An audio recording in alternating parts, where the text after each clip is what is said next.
युद्ध भूमि से आज तक लगातार आपको तमाम रिपोर्ट्स देख रहा है। इजराइल में टेल अवीव में अब से कुछ देर पहले भारी जो बमबारी है, भारी जो मिसाइलें हैं वो इस तरफ दागी गई थी और यहाँ पर हर एक व्यक्ति को कोई सुरक्षित ठिकाना ढूंढना पड़ा था। लेकिन इस सब के बीच ईरान से आती हुई बड़ी खबर आपको बता दें, ईरान की तरफ से, ईरान के विदेश मंत्रालय के प्रवक्ता की तरफ से कहा जा रहा है कि अमेरिका की नजर ईरान के तेल पर है और वो उसी तेल पर नजर के कारण ये हमला कर रहा है।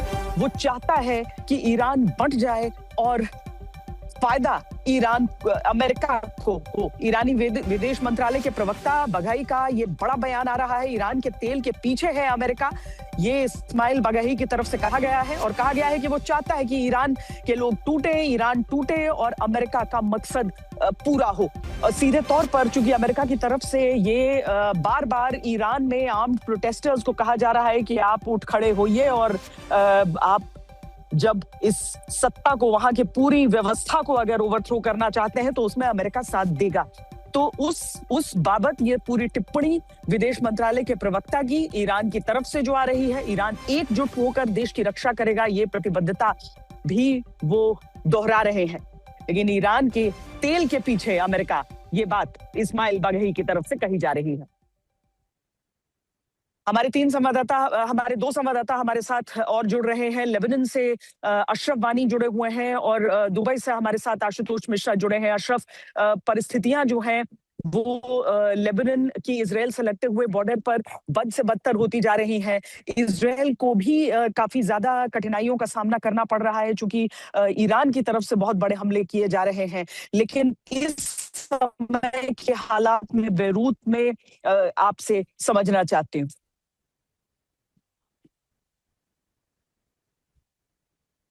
दरअसल मैं दक्षिणी लेबनान में हूँ, आपसे ज्यादा दूर नहीं हूँ।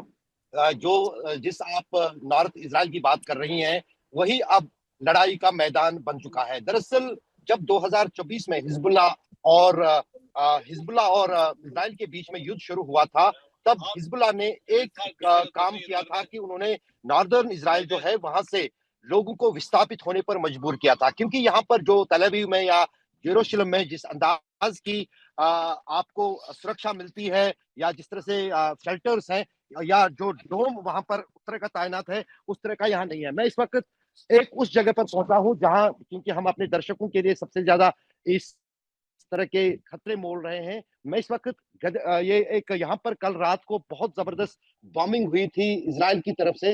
ये दक्षिणी लेबनान का ही हिस्सा है जहां पर मैं खड़ा हूं और पूरा गांव खाली है। ये उन गांव में से एक गांव है जिन 52 गांवों को इजराइल आईडीएफ की तरफ से कहा गया था कि वो पूरी तरह से इस इलाके को, जो कि लैटिनी रिवर है उसके साउथ में जो इलाका है वो खाली करें। वहां पर कई सारे गांव हैं और लैटिनी रिवर जो है उसके साउथ का जो इलाका है वो इजराइल के सीमा के साथ लगता है। गांव वाले तो चले गए, लेकिन वहां पर जो है अब हिजबुल्लाह ने उस इलाके को अपने कब्जे में लिया है और वहां पर जमीनी युद्ध जो है, यानी ग्राउंड बैटल जो है वो शुरू हो गई है। मैं आपको तस्वीरों के जरिए और अपने दर्शकों को दिखाऊं कि ये इलाका है क्या, ताकि वो भी समझ सकें कि असल में यहाँ पर क्या परेशानियां जो हैं वो आ रही है इजराइल को और इजराइल क्यों चाहता है।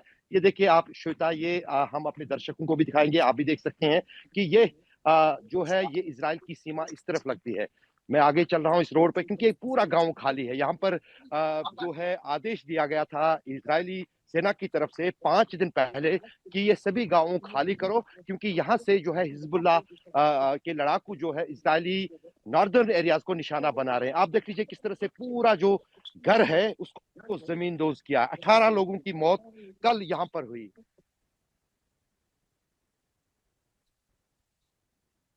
ये लेबनान की तस्वीर दिखा रहे हैं और समझिए कि ये इतना जटिल इलाका होता है कि यहाँ पर सिग्नल भी मोबाइल का अभी नहीं चल पा रहा है। लेकिन अशरफ से हम दोबारा संपर्क साधेंगे और देखिए किस फ्रेम पर ये फ्रीज किया है, जिसमें आप वहां की वहां की पूरी तबाही को आप देख सकते हैं।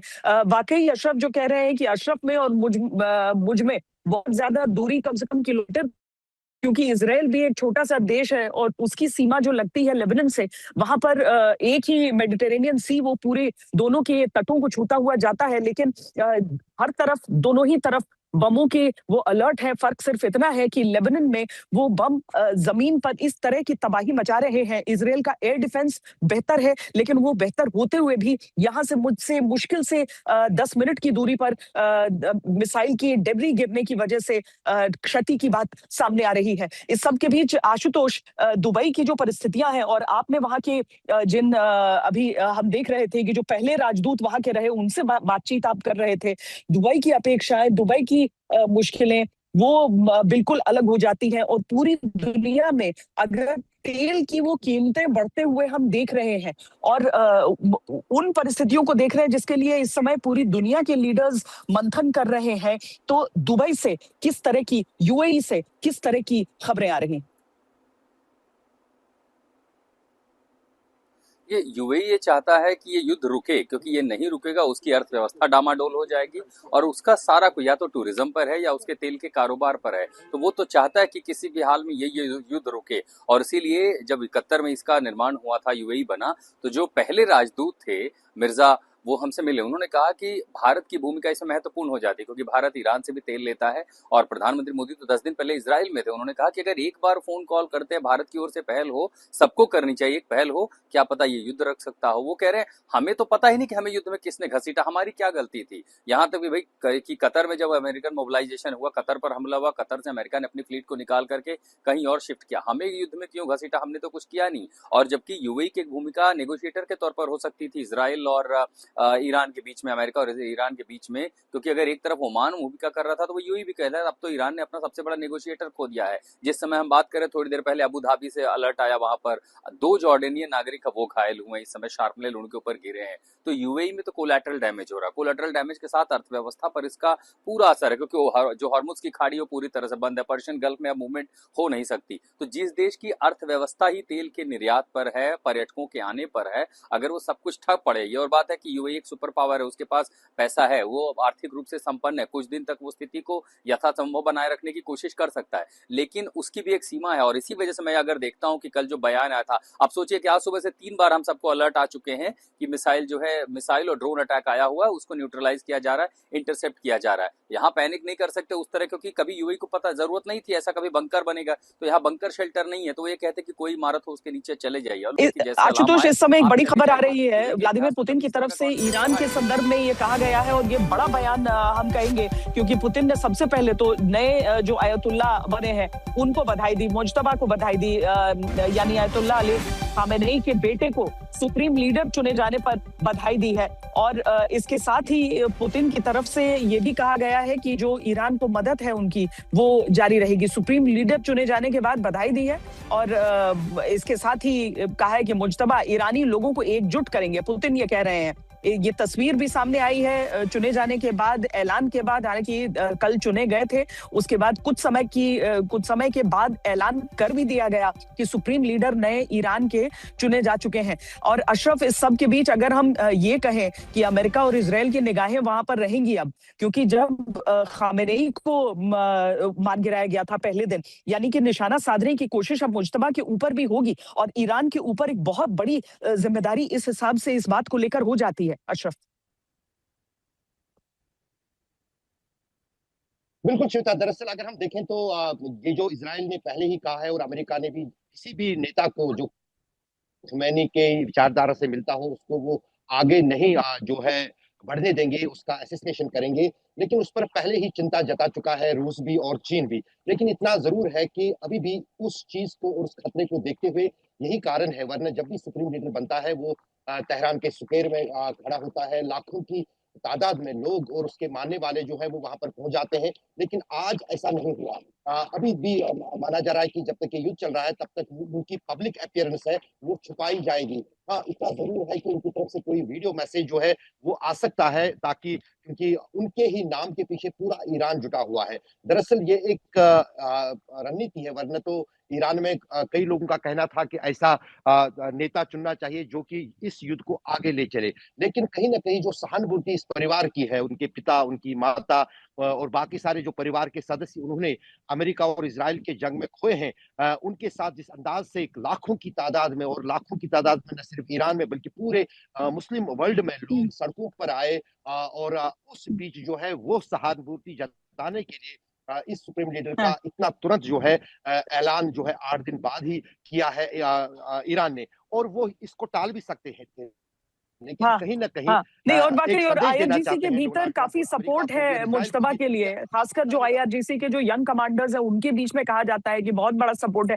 ईरान की तस्वीरें भी हम आपको दिखाते हैं, वहाँ का रिपोर्ट भी हम आपको दिखाते हैं क्योंकि जब ऑयल डिपो को वहाँ पर टारगेट किया गया, उन सब एरियाज़ में जब वो आग लगी, अभी की स्थिति ये है कि पूरे के पूरे तेहरान के आसमान में आप सिर्फ़ और सिर्फ़ काले बादल देख सकते हैं। क्या ईरान में आसमान से तेल बरस रहा है? क्या ईरान की आग में पूरी खाड़ी का दम घुट जाएगा? क्या बारूदी जंग में अब केमिकल वार हो रही है? तेल की आग में कौन फूंक रहा है? इंसानियत। ईरान की जमीन से उठती जंग की आक्रोश की ये आग आसमान में युद्ध की कालिख बनकर तैर रही है। ईरान पर अमेरिकी इजरायली हमले में सुलगते तेल ने ईरान ही नहीं पूरी खाड़ी के आसमान को काला कर रखा है। जिस तेहरान में 30 करोड़ लीटर की कैपेसिटी वाले तेल भंडार थे, वो आग के शोले से काले धुएं में तब्दील होकर राख बन गए। जिस शहरान में 26 करोड़ लीटर कैपेसिटी वाले तेल के भंडार थे, वहां अमेरिकी इजरायली हमले ने ऐसी आग लगाई कि पूरा ईरान काला हो गया। नीचे तेल के भंडार में लग रही आग से उठी कालिख आसमान के सीने पर ऐसी बोझ बनी कि ईरान के शहरों में कालिख की बारिश शुरू हो गई। क्या तेहरान, क्या शहरान, क्या बुशहर, क्या करज, क्या कुहक, क्या अलबोर्ज, क्या शहरे, क्या मेहराबाद, पूरा ईरान काला पड़ गया। खाड़ी की हवा में ऐसा जहर घुला कि लोगों के दम घुटने लगे। घर से बाहर निकलना मतलब सांसों से जंग हो गई।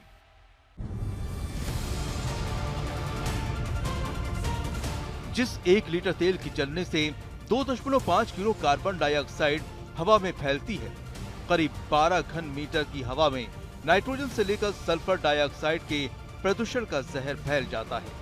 वहां ईरान के तेल भंडार में लगी आग में 50 करोड़ लीटर से ज्यादा तेल फूंक जाने का खतरा है, और ऐसे में खाड़ी के ऊपर 600 करोड़ घन मीटर की हवा के जहर होने की आशंका है। 125 करोड़ किलोग्राम कार्बन डाइऑक्साइड हवा में फैली हो सकती है।